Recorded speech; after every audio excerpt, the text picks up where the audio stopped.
नमस्कार, मैं डॉक्टर कनक शर्मा वर्तमान में राजस्थान केंद्रीय विश्वविद्यालय के शिक्षा विभाग में सहायक आचार्य के पद पर कार्यरत हूँ। इस सत्र का चर्चा का विषय है केंद्रीय प्रायोजित योजनाएं, जैसे नवोदय विद्यालय, केंद्रीय विद्यालय। इस सत्र में हम चर्चा करेंगे केंद्र प्रायोजित योजनाओं के विषय में। तो सबसे पहले हम प्रारंभ करते हैं नवोदय विद्यालय से कि नवोदय विद्यालय क्या हैं, इनकी स्थापना कब हुई, इनकी स्थापना का उद्देश्य क्या था और वर्तमान में ये क्या कार्य कर रहे हैं। नवोदय विद्यालय स्थापित करने के पीछे जो हमारा राष्ट्रीय शिक्षा नीति 1986 है, उसकी संस्तुति के आधार पर नवोदय विद्यालय स्थापित किए गए। तो राष्ट्रीय शिक्षा नीति 1986 में कहा गया था जो हमारे ग्रामीण क्षेत्र के ऐसे विद्यार्थी हैं जो प्रतिभावान हैं या विशिष्ट अभिक्षमता वाले छात्र हैं, उनको उनके परिवार की आर्थिक और सामाजिक स्थिति को बिना सोचे जो गुणवत्तापूर्ण शिक्षा है वो प्रदान की जानी चाहिए। तो इस उद्देश्य को पूर्ण करने के लिए राष्ट्रीय शिक्षा नीति 1986 की संस्तुति के आधार पर हमारे देश में हर जिले में नवोदय विद्यालय स्थापित किए गए, जो कि नवोदय विद्यालय समिति के अंतर्गत आते हैं। नवोदय विद्यालय हमारे देश के हर जिले में एक नवोदय विद्यालय है, जिसको हम जवाहर नवोदय विद्यालय के नाम से जानते हैं। इसके अलावा नवोदय विद्यालय हमारे छात्रों में राष्ट्रीय एकता की भावना का विकास करने के लिए भी स्थापित किए गए हैं। इन विद्यालयों में हमारे जो छात्र हैं उनको कक्षा 6 से लेकर 12 तक की मुफ्त शिक्षा प्रदान की जाती है। इन विद्यालयों में प्रवेश के लिए कक्षा 6 पर ये प्रवेश परीक्षाएं आयोजित होती हैं और ये सारे जो जवाहर नवोदय विद्यालय हैं ये केंद्रीय माध्यमिक शिक्षा बोर्ड से संबद्ध हैं। इसलिए जब हम कक्षा 6 में प्रवेश परीक्षाएं आयोजित करते हैं तो केंद्रीय माध्यमिक शिक्षा बोर्ड के द्वारा ही ये परीक्षाएं आयोजित की जाती हैं। जब छात्र इन विद्यालयों में प्रवेश पा लेते हैं, जैसे कि ये आवासीय सह शैक्षणिक विद्यालय हैं, इनमें छात्र और छात्राएं दोनों ही मुफ्त शिक्षा ग्रहण करते हैं। तो इन विद्यालयों का जो उद्देश्य, जैसा कि हम कह रहे थे कि राष्ट्रीय एकता की भावना का विकास करना है, तो वो कैसे होता है। जब विद्यार्थी इन विद्यालयों में प्रवेश पा लेते हैं तो कक्षा 9 के 30% विद्यार्थी जो ऐसे जवाहर नवोदय विद्यालय में शिक्षा ग्रहण कर रहे हैं जो किसी हिंदी भाषी क्षेत्र में स्थित है, ऐसे जवाहर नवोदय विद्यालय के कक्षा 9 के 30% छात्रों को किसी ऐसे जवाहर नवोदय विद्यालय में एक शैक्षणिक सत्र के लिए भेज दिया जाता है जो किसी अहिंदी भाषी क्षेत्र में स्थित होता है। इस सुंदर व्यवस्था में जब विद्यार्थियों को एक ऐसे जवाहर नवोदय विद्यालय जहाँ पर हिंदी भाषी क्षेत्र है को अहिंदी भाषी क्षेत्र में भेजा जाता है, इसी तरह से एक ऐसे विद्यार्थी को जो अहिंदी भाषी क्षेत्र में है को हिंदी भाषी क्षेत्र में भेजा जाता है। जब इस तरह से उनको एक स्थान से दूसरे स्थान पर भेजा जाता है तो उस क्षेत्र की भाषा, संस्कृति और विविधता को समझते हुए उनमें राष्ट्रीय एकता की भावना का विकास होता है। तो जवाहर नवोदय विद्यालय का दूसरा प्रमुख उद्देश्य राष्ट्रीय एकता की भावना का विकास करना है। इसके साथ साथ जवाहर नवोदय विद्यालय में छात्रों के सर्वांगीण विकास के लिए भी विशेष तरह की प्रतिस्पर्धाएं आयोजित की जाती हैं, जिसके माध्यम से विद्यार्थियों का सर्वांगीण विकास हो सके। साथ ही जो नवोदय विद्यालय हैं उनमें मूल्यों का विकास करने पर भी मुख्य ध्यान दिया जाता है कि छात्रों में मूल्यों का विकास हो सके। इसके लिए भी विद्यालय में समय समय पर विभिन्न प्रकार की प्रतियोगिताएं, प्रतिस्पर्धाएं आयोजित की जाती हैं, जिसके माध्यम से छात्रों में मूल्यों का विकास किया जा सके। साथ ही ये विद्यालय हमारे छात्रों को पर्यावरण के प्रति जागरूक भी बनाते हैं। इन विद्यालयों में जो छात्रों की रहने का व्यय है और जो छात्रों की फीस है या उनकी पाठ्य पुस्तकों का जो खर्च है वो केंद्र सरकार के द्वारा ही उठाया जाता है, क्योंकि ये एक केंद्र प्रायोजित योजना है। जैसे कि इस सत्र में हम केंद्र प्रायोजित योजनाओं के बारे में ही चर्चा कर रहे हैं, तो इस केंद्र प्रायोजित योजना में सारा वहन केंद्र सरकार के द्वारा किया जाता है और कक्षा 6 से लेकर 12 तक की जो शिक्षा है, चाहे वो छात्र हैं या छात्राएं हैं, वो इन नवोदय विद्यालय के माध्यम से ग्रहण करते हैं। जवाहर नवोदय विद्यालय में जो सीटों का आरक्षण है वो 25% जो सीटें हैं वो शहरी क्षेत्र के प्रतिभाशाली छात्रों के लिए आरक्षित हैं। शेष 75% जो सीटें हैं वो ग्रामीण क्षेत्र के प्रतिभाशाली छात्रों के लिए आरक्षित हैं।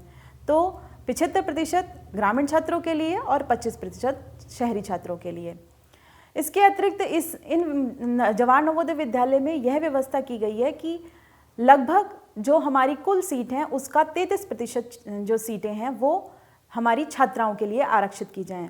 साथ ही जो अनुसूचित जाति और जनजाति के छात्र हैं उनके लिए भी सीटों का आरक्षण जिले के जनसंख्या के अनुपात में इन विद्यालयों में किया जाता है।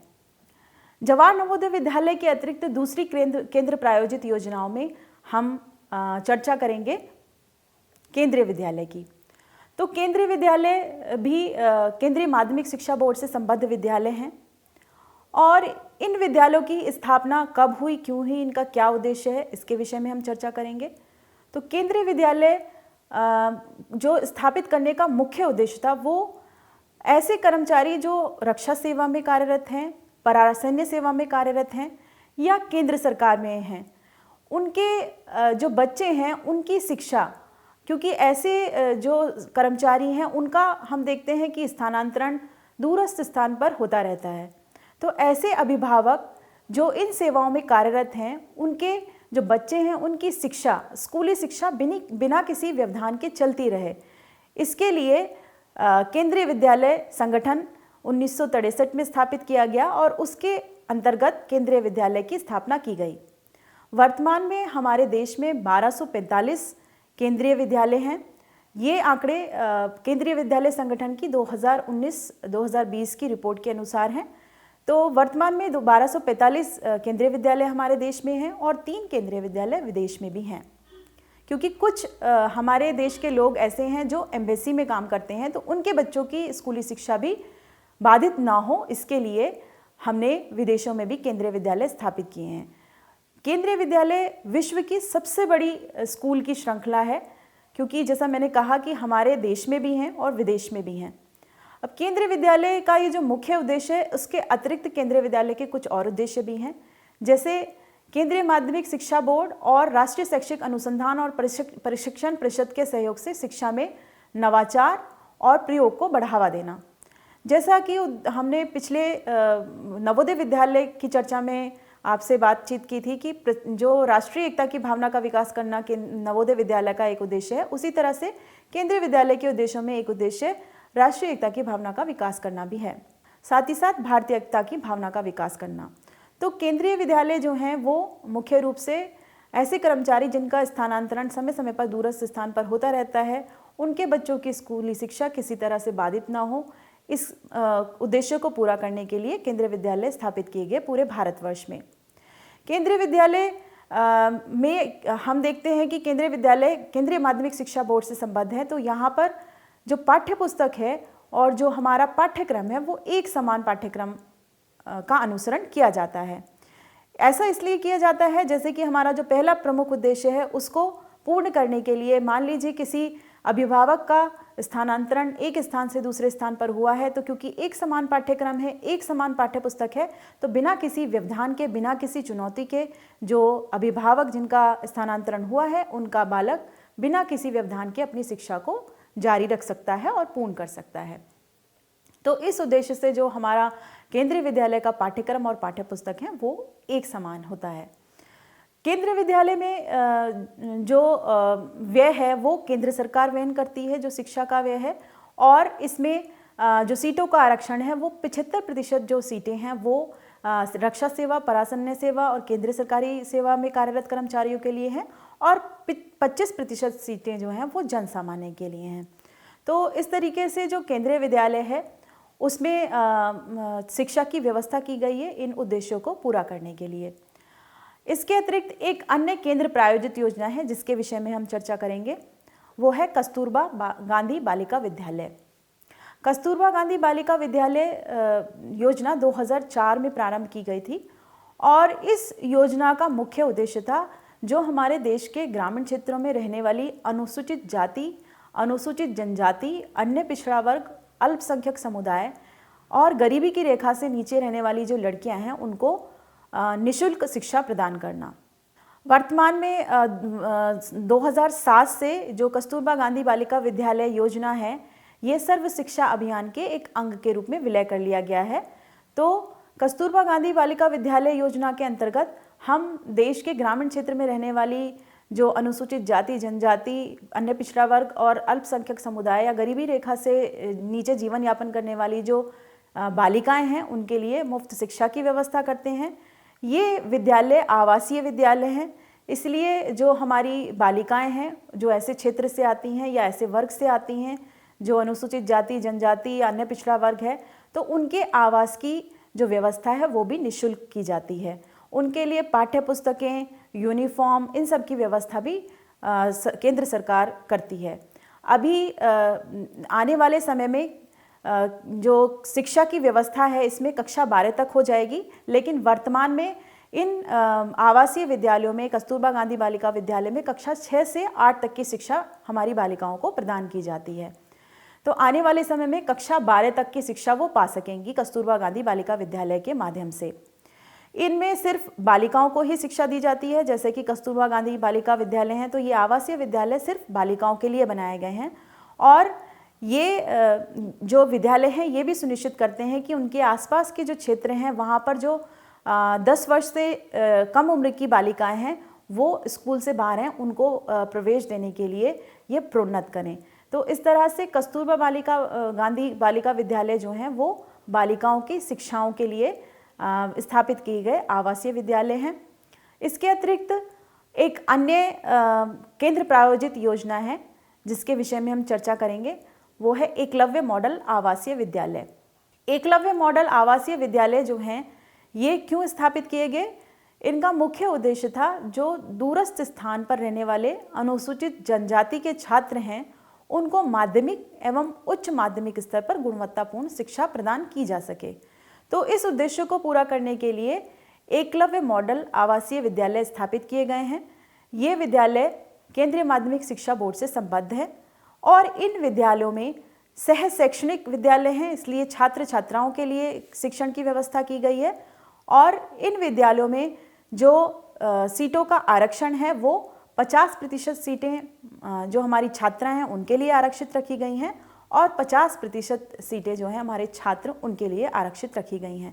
तो जो सीटों का आवंटन है वो छात्र और छात्राओं के बीच में बराबर रहता है। तो 50% छात्र और 50% छात्राएं जो हैं हमारे इन आवासीय विद्यालयों में प्रवेश ले सकते हैं और यहाँ पर कक्षा 6 से लेकर 12 तक की मुफ्त शिक्षा उनको प्रदान की जाती है। तो ऐसे जो अनुसूचित जनजाति के छात्र हैं जो दूरस्थ स्थान पर रहते हैं उनको मुफ्त माध्यमिक एवं उच्च माध्यमिक स्तर पर गुणवत्तापूर्ण शिक्षा प्रदान करने के उद्देश्य से एकलव्य मॉडल आवासीय विद्यालय स्थापित किए गए हैं।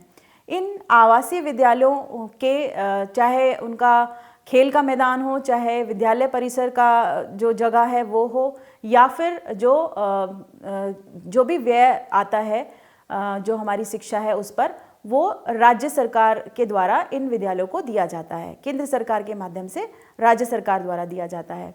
तो एकलव्य मॉडल आवासीय विद्यालय भी जो हैं केंद्रीय माध्यमिक शिक्षा बोर्ड से संबद्ध विद्यालय हैं, आवासीय विद्यालय हैं और सह शैक्षणिक विद्यालय हैं, जहाँ पर छात्र और छात्राएं दोनों ही अपनी स्कूली शिक्षा पूर्ण करते हैं।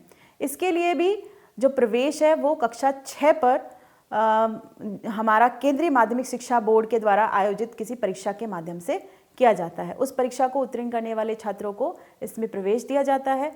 साथ ही कक्षा 6 से लेकर जो 10 तक का है वहाँ पर कक्षा 6 से कक्षा 10 में जो किसी कक्षा के वर्ग की संख्या है वो 2 निर्धारित की गई है और अधिकतम छात्र किसी कक्षा में 60 हो सकते हैं। और इस एकलव्य मॉडल आवासीय विद्यालय में कुल छात्र संख्या 480 निर्धारित की गई है। लेकिन कक्षा 11 और उसके बाद की जो कक्षाएं हैं, कक्षा 11 और 12, उसमें जो छात्र संख्या है वो वही है 60, लेकिन जो उसके खंड हैं वो 3 बताए गए हैं। इस योजना में ये कहा गया है कि जो हमारे कक्षा 11 और 12 के कक्षा खंड हैं उनकी संख्या 3 रहेगी। तो कुल संख्या एकलव्य मॉडल आवासीय विद्यालय में 480 है और जो हमारे 11वीं और 12वीं की जो कक्षाएं हैं उसमें खंड 3 बताए हैं और जो कक्षा 6 से 10 तक की जो हमारी कक्षाएं हैं उसमें खंडों की संख्या 2 रहेगी। तो इस तरीके से एकलव्य मॉडल आवासीय विद्यालय जो हैं वो स्थापित किए गए हैं और इन विद्यालयों का उद्देश्य भी छात्रों का सर्वांगीण विकास करना है। जो हमारे अनुसूचित जनजाति के छात्र हैं उनका शारीरिक, मानसिक और सामाजिक विकास हो सके, इस उद्देश्य को ध्यान में रखते हुए ही ये विद्यालय स्थापित किए गए हैं। साथ ही उनमें राष्ट्रीयता की भावना का विकास हो और वो हमारे देश के प्रोन्नति में, देश के विकास में सहयोग कर सकें। इसके लिए एकलव्य मॉडल आवासीय विद्यालय जो है वो केंद्र सरकार के द्वारा स्थापित किए गए हैं। तो हमने इस सत्र में आज चर्चा की कुछ केंद्र प्रायोजित योजनाओं के बारे में, जिसमें हमने चर्चा की नवोदय विद्यालय के विषय में, केंद्रीय विद्यालय के विषय में, कस्तूरबा गांधी बालिका विद्यालय के विषय में तथा एकलव्य मॉडल आवासीय विद्यालय के विषय में। ये सभी केंद्र प्रायोजित योजनाएं हैं और इन सभी का उद्देश्य छात्रों में राष्ट्रीय एकता की भावना का विकास करना है और उनका सर्वांगीण विकास करना है। तो इस सत्र में हमने इन सभी केंद्र प्रायोजित योजनाओं की चर्चा की। धन्यवाद।